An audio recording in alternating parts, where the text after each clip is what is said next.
Shooting it raw? Yes. Shooting it raw.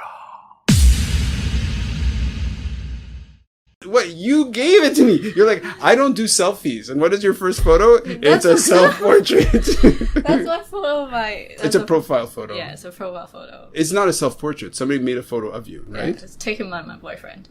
So exactly. So it's not a selfie, technically. Mm-hmm. Okay, what's the camera on this beautiful... It's a Gitzo tripod? Yeah, it's just a tripod. And I'm using the Canon EF500 with the Canon EOS R5. Okay.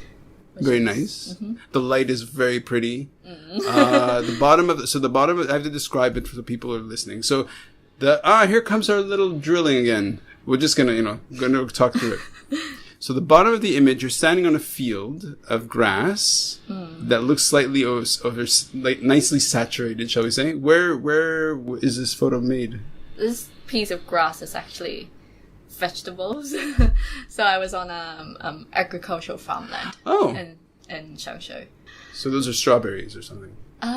No, like actual, I don't know, watercress or something. Okay, cool. Yeah. So the sun is right behind you, and so the photographer is photographing into the sun. Mm-hmm. You've got this juicy, beautiful monster of a lens. You said a 500 millimeter, or yeah, really nice.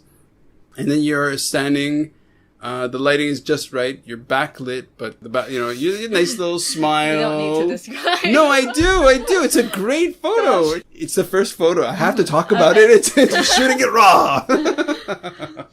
Okay, so this really positions you as a sports photographer, a wildlife photographer. Like that kit, that gear is very much...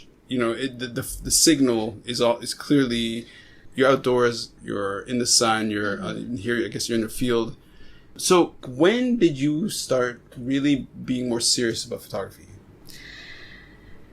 Yeah, I don't know, because when I was small, my parents would take me to all these places like Maipo, Fengyun, just to take photos with a really small compact camera. So it's like photography was in my life from a very young age. Like at the time it was like film camera as well. So I don't really know that I've pushed the button accidentally many times. Mm-hmm. And at the time we would print out the photos. Right. And the Photoshop was like, do you really want to print this one out? It's like a black, just an blurry image. Yeah. And then, we got into digital photography. And then I think that the reason I kind of got into it more seriously is when I was kind of pushed to choose what I need to do in university. It's like, what do you want to do? And I'm kind of choosing engineering or some kind of maths based kind of degree, because I was kind of good at maths. And I did maths, physics, photography, and further maths at A-level in the UK. Wow. So I was kind of pushed into choosing a degree, and then I heard about a degree that's called Marine and Natural History Photography. So it was like marine and what? Natural history photography. Natural history. Okay. So it's kind of wildlife photography with like marine in it as well. And I was like, oh, this is really tempting. Is this at Hong Kong U, Poly U? No, it was in the UK. In the UK? Yeah. Okay, got it. Because I did A-levels in the UK as well. Got it. So just assume I'm an idiot, okay? Let's move from there. Okay, got it. Yeah. Yeah. So that's when I kind of took the leap. Okay. I would just try this course because I really like photographing wildlife. Mm-hmm. But I'm not good at it. But I think I'm good. I thought I'm good at it at the time. Now I look back, it's like, oh, this photo is like shit. But, well, yeah. So how many years would you say of experience you have behind you? On the DSLR, I think 7 years. 7 years. Yeah. Okay, so not that long. Yeah. Definitely. And already you've accomplished a lot. Like, you are obviously not very lazy. I guess. I say, it sounds like an insult, but it's actually a compliment. You're obviously not very lazy. Yeah, all my university course mates are like, oh, you're always out, but I'm like, I kind of take breaks as well. But, Okay. yeah. So you specifically focus on wildlife photography? Yeah. Okay. Can you think of a time where you're doing this moment? Okay, two questions. One is a time when you were doing wildlife photography when you thought, oh shit, I'm in danger. Has that happened? Yeah.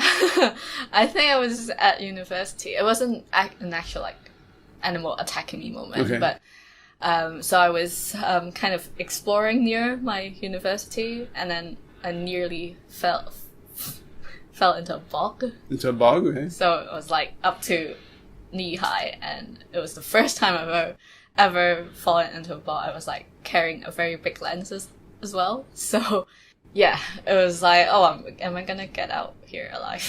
Oh, it was really, it was like full on, like you were Bog. sucked in a bog. Yeah. Yeah. Oh wow. And was alone, so. And you're alone. Yeah, not a wise choice. Right.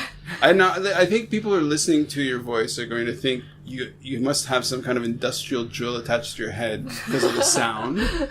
But no, that's not you. That's a neighbor. But what I find inspiring and really kind of, just really amazing and really great is that I think somebody who'd look at you, and you tell me if this is something you've run into, where somebody looks at you and you're not very big.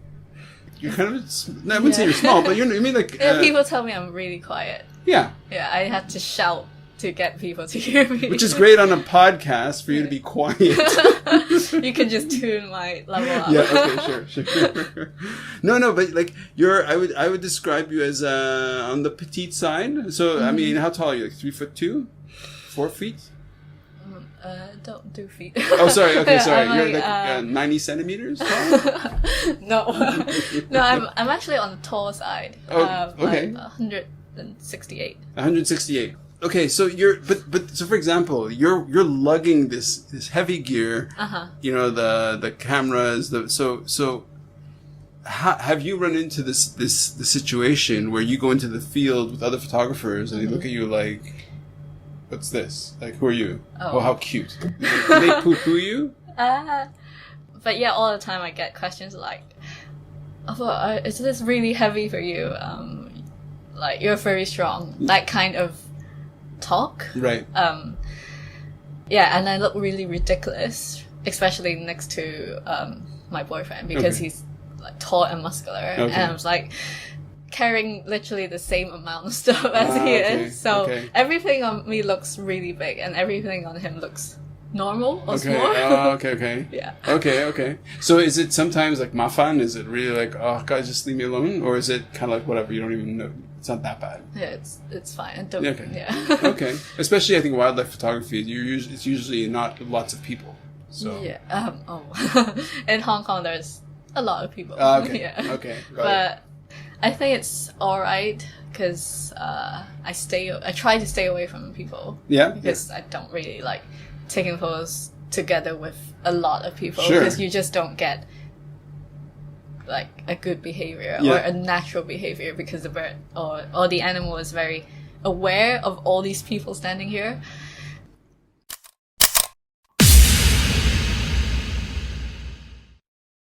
So is life really a gift? Really? Can you make every second count? That's the whole point of the podcast.